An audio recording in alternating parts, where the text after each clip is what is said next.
We are now in the south end of the Commons. As you're looking around, this is the gym over here on this side and the auditorium on this side. Underneath, part of the mezzanine in the auditorium are all these restrooms for the public. So for all the big public events, this will be the men's and ladies' restrooms. There's a family restroom as well. Plenty of ladies' toilets, double what's in the men's. We really listened. We tried to make sure that we made it so that folks can use the restroom and get reseated in the auditorium really quickly. It's going to be a bigger push because the auditorium now seats 700.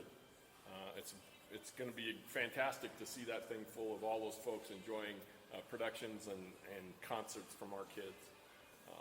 So you can see up above here, you can see these big white speakers that are hanging.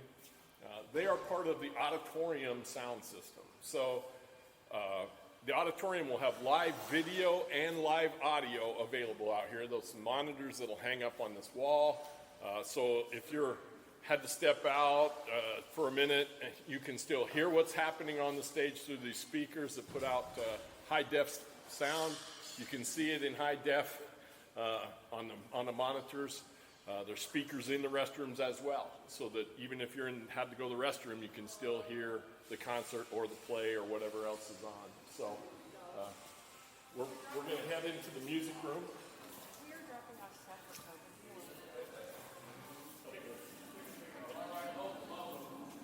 All right, so this corridor leads into the music space. So on the north side of the corridor is the auditorium, but on this side are the music rooms, and we're going to go in the vocal room, where our instructor is laying there sleeping. Hi, Dave. You're on the 360 tour.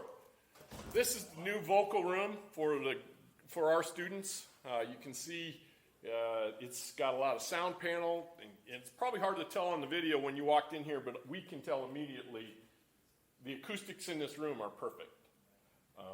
This was designed as a sound recording studio, in fact, as was the band room, to the point where under this cabinet here they have state-of-the-art equipment to record both audio and video. That's going to be super important this year for our students because all state tryouts this year are by video. They're not by going in live person because of COVID. So our kids are going to have high-def stuff to send in with the highest quality sound you could have, which should hopefully help them succeed in getting rooms or spaces in the choir and the band. So a couple practice rooms he has. But you can see he's practicing now how he could set up his chairs to be 6 foot apart. We're going to walk through his office.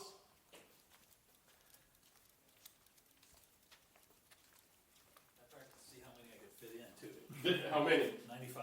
Ah, all right. I told you, didn't I? Yes, you did. This room in between his office and Wes's office for the band is where they store all the sheet music for both the band and the choir. And here we come into the band room. Again, you can hear the sound deaden the minute you walk in this room, even out of the office. Off to our right here, this great big space with all these different size cages and places for the kids to store their instruments, where air can go circulate around them so that they stay a little healthier. They don't get it, because when you put your instrument away, a lot of times it's still got some moisture in it from using it, so it gets a chance to dry out a little better. He's hanging the state-of-the-art projector in this room. That is part of the sound system and the video system for this room, the vocal room, and the auditorium. All three systems can go back and forth. So he can shoot live video in here and show it in the auditorium. He can shoot live video in here and show it in the vocal. Same way with them. All of that can happen. There's a screen that'll come down there, and those big, huge speakers will provide the sound. But they can share auditorium sound back and forth the same way. So anything that's happening in the auditorium, they can broadcast live into these rooms, same way the other way. So again, the professional level quality sound system is tied to that. So this is a great room for our band to have.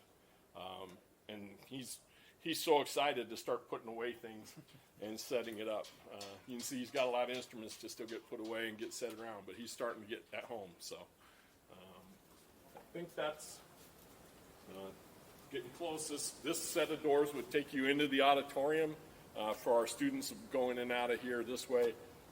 And then as we go out this way, this would lead to the backstage areas where the dressing rooms are and all of that kind of thing.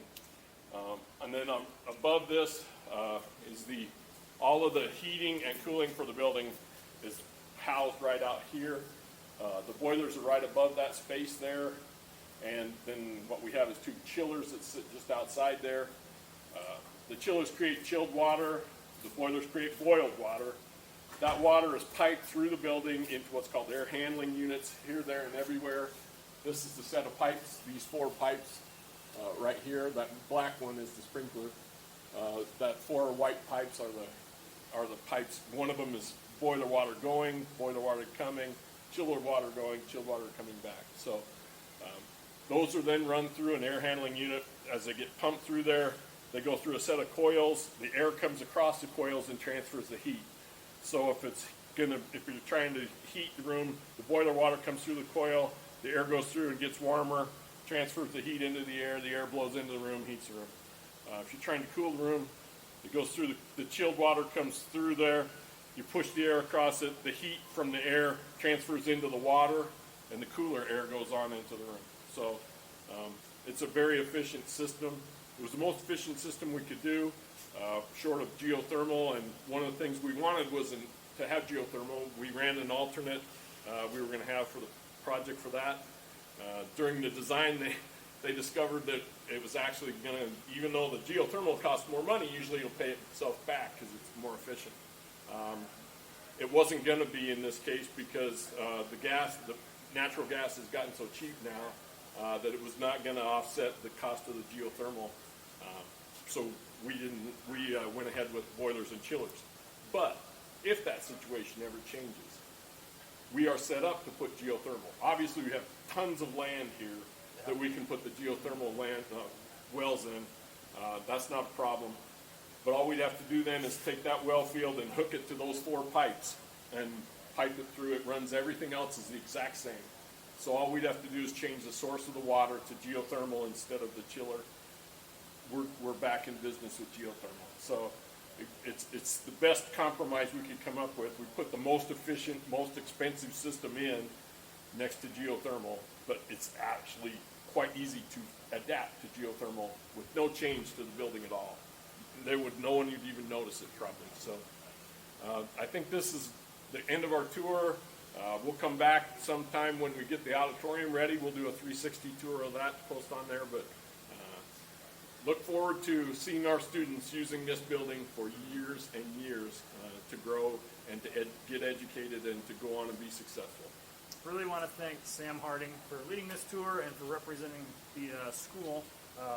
Sam's been here every day since day one, and I know they're not paying him enough for it, if anything, so he's been a fantastic representative for the school. And then Steve Shuey, site foreman with Henkel Construction.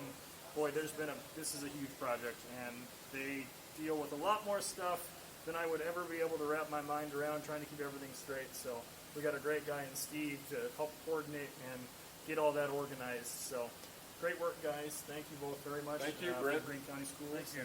Thank you for the chance to even build this school for Jefferson. We really, as a Henkel team, we really appreciate the opportunity, and it's been a pleasure working with all the district people here in town. So great. Thanks a lot. Go Rams!